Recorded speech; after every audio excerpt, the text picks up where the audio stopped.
So please pray for Suleiman's parents. His father divorced his first wife. Suleiman is now healthy and growing. He's able to drink and eat, and he's in a more secure home. Pray that they would place their faith in Jesus Christ and that they would seek his kingdom and righteousness first and know God's care and provision for them. But what about us? Yeah, I hope nobody this morning is worried about what they're going to eat or what they're going to wear. And I don't mean having the right clothes or the best tasting food. You know, when I'm going to go somewhere and travel, I always go on Yelp and try to find the best pizza or the best ramen noodles or the best whatever. That's not what we're talking about here. We're talking about not having any food or clothing. But if we look at Matthew 6:24, just before these verses that we read, Jesus said, "No one can serve two masters, for either he will hate the one and love the other, or he will be devoted to one and despise the other. You cannot serve God and wealth." Are we living to build our own mini kingdoms, or are we about God's kingdom? This next patient is Che Jugu. Che Jugu in Bambara means wicked man.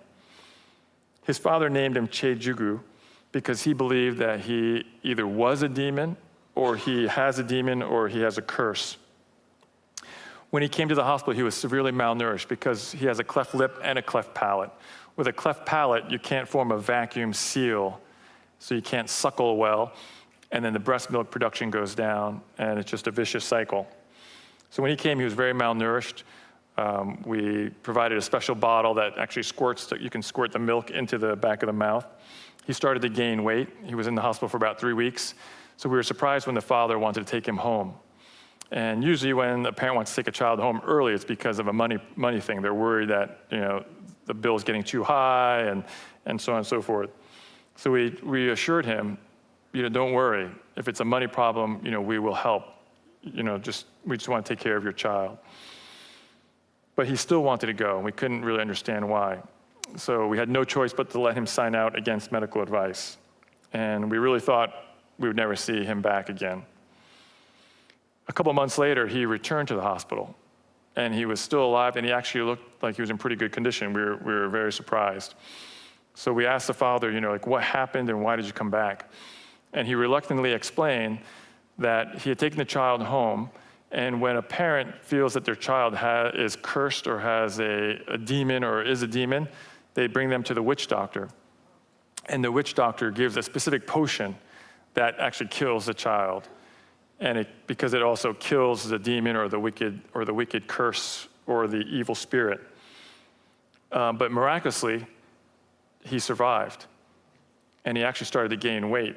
I'm not sure if they were giving goat's milk.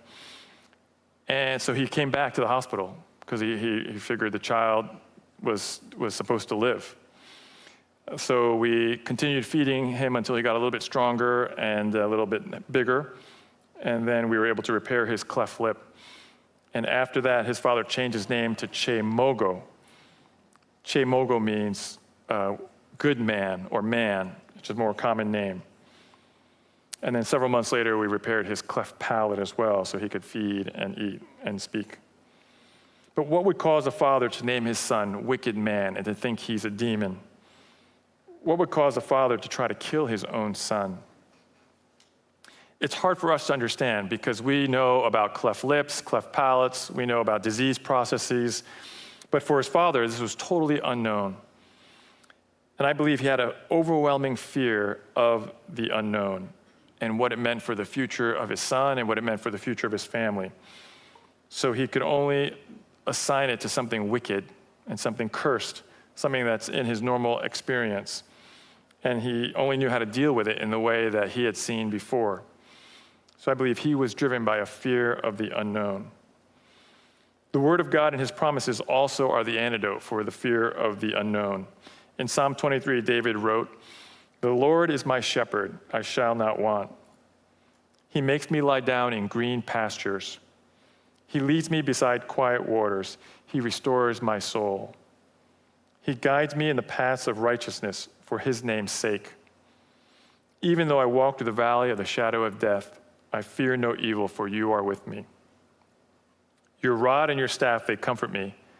You prepare a table before me in the presence of my enemies. You anointed my head with oil, my cup overflows. Surely goodness and loving kindness will follow me all the days of my life, and I will dwell in the house of the Lord forever. No matter what dark valley lies ahead, no matter what evil that wants to overcome us, God is not only leading us, but he remains with us. He provides for us in the presence of our enemies, even to overflowing. His goodness and loving kindness is always with us, and one day we will be in his presence forever. There is no need to fear the unknown in the future if you believe in God and in his word.